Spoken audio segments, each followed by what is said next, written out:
नमस्ते माता पिता को जिसने गोद खिलाया है। दूसरी नमस्ते माता पिता को जिसने दूध पिलाया है।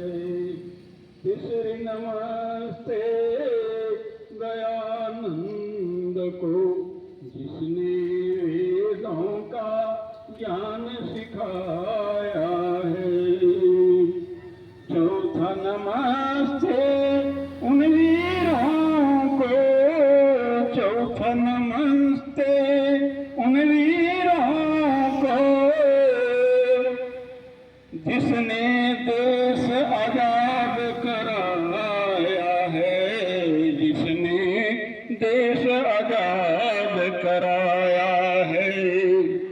पांचवा नमस्ते आप सबों को, पांचवा नमस्ते आप सबों को जिसने दरस दिखाया है, जिसने दरस दिखाया है। मान्यवर मुख्य अतिथिगण, छात्रों के अभिभावक गण, विद्यालय परिवार के सदस्यों द्वारा छात्र छात्राओं के सभी को मेरा हार्दिक नमन। आज 79वीं स्वतंत्रता दिवस मनाने का सौभाग्य हमें प्राप्त हुआ है। यह स्वतंत्रता दिवस हमें आसानी से मिल न सका था। इसके लिए हमारे बलिदानी वीरों ने अपनी जानों की कुर्बानी कर दी। एक सुभाष चंद्र बोस का नाम आता है। उन्होंने अंग्रेजी सरकार के विरुद्ध जब आंदोलन छेड़ा तो अंग्रेजी सरकार ने उसको अपने घर में ही कैद कर दिया, चारों तरफ से पहरे बिठा दिया। लेकिन उनकी आंखों में धूल झोंक कर ये अफगानिस्तान का काबुल होते हुए जापान चले गए। वहां जापान सरकार ने अंग्रेजी सैनिकों को, जो भारतीय जवान थे, उनको कैद कर रखा था। उनके बीच में सुभाष चंद्र बोस ने जाकर घोषणा की, सुनो, भारत की ओर से आने वाली हवाएं क्या कह रही हैं, तुम मुझे खून दो, मैं तुम्हें आजादी दूंगा। सभी जवानों ने अपना हाथ उठा दिया कि नेताजी, हम आपके साथ हैं, हम आपके साथ हैं, आप जो कहेंगे वही करूंगा।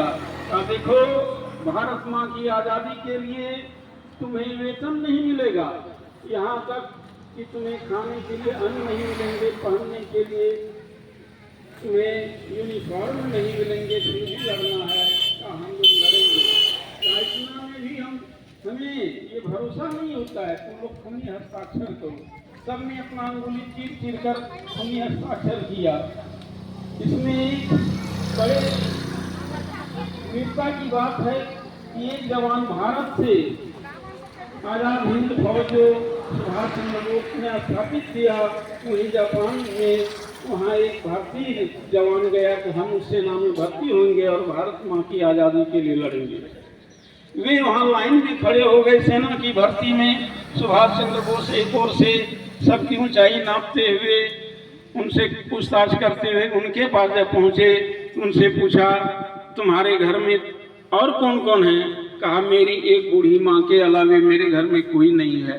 कहा, तो उसकी सेवा कौन करेगा? तुम वापस चले जाओ देश और अपनी बूढ़ी माँ की सेवा करो। वह लौट आया भारत, और जब उसकी माँ को मालूम हुआ कि मेरा बेटा मेरे कारण सेना में भर्ती नहीं हो सका, तो उसने कहा, बेटा ठहरो, मैं तुम्हारे लिए रास्ता साफ कर देता हूँ। और वह दौड़ कर गई और कुएं में कूद गई, कूदकर अपनी जान दे दी।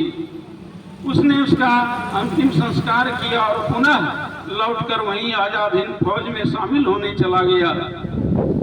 जब सुभाष चंद्र बोस को मालूम हुआ कि इनकी माँ ने देश की आज़ादी के लिए अपने प्राणों का कुर्बान कर दिया, उसने उस माता को सशक्त नमन किया वहीं से। और वही अर्जुन सिंह नागालैंड पर चढ़ाई किया। नागालैंड पर चढ़ाई करने के बाद अंग्रेजी सरकार ने उसका कठोरता से दमन किया। भारत और जापान के बीच एक पुल पड़ता था जिसे अंग्रेजों ने तोड़ दिया। भारतीय सेना का संपर्क मुख्य कार्यालय से टूट गया। उसी में नेताजी विमान से कहीं निकल रहे थे, लेकिन वहाँ वे कहाँ निकले आज तक भारतीयों को पता नहीं है। उन्होंने देश के जवानों को, देश के जनता को जगा दिया। उन्होंने आज़ादी तो देखी नहीं, लेकिन 1947 के 15 अगस्त के दिन भारत आज़ाद हुआ और हमारे उस समय के माननीय प्रधानमंत्री स्वर्गीय जब पंडित जवाहरलाल नेहरू ने वो झंडा फहराया और आज हम लोग उसे बड़ी खुशी खुशी के साथ मना रहे हैं। लेकिन आवश्यकता है कि हम अपनी आज़ादी की रक्षा के लिए हमेशा तैयार रहें, तत्पर रहें कि कोई विदेशी ताकत या कोई विरोधी ताकत हमारे देश पर अपनी कुदृष्टि डाल न सके। हमें सच्चा देशभक्त बनना है। देशभक्त का अर्थ केवल सीमा पर जवान बनकर लड़ाई करना ही नहीं होता है। पहला तो देशभक्त है सीमा के जवान जो दिन रात अपनी नींद को, आराम को छोड़कर देश की रक्षा के लिए तैनात रहते हैं। दूसरा देशभक्त है खेतों में काम करने वाला किसान जो दिन रात कड़ी मेहनत करके देश के लिए अन्न उत्पादन करते हैं। हम लोग भी देशभक्त हैं। हम लोग देशभक्त कैसे हैं? हम लोगों के ऊपर जो जिम्मेवारी दी गई है उन्हें अगर हम लोग ईमानदारी से पूरा करें तो हम लोग भी देश की भक्ति कर सकते हैं और हम लोग सच्चे देशभक्त बन सकते हैं। विद्यार्थियों को चाहिए वो मन लगाकर विद्याध्ययन करें। जो सरकारी कर्मचारी है वो ईमानदारी से काम करें और देश को सेवा प्रदान करें, तो हम देश की भक्ति अच्छी तरह से कर सकते हैं। इतना ही कहकर मैं वाणी को विराम देता हूँ। जय हिंद, जय भारत।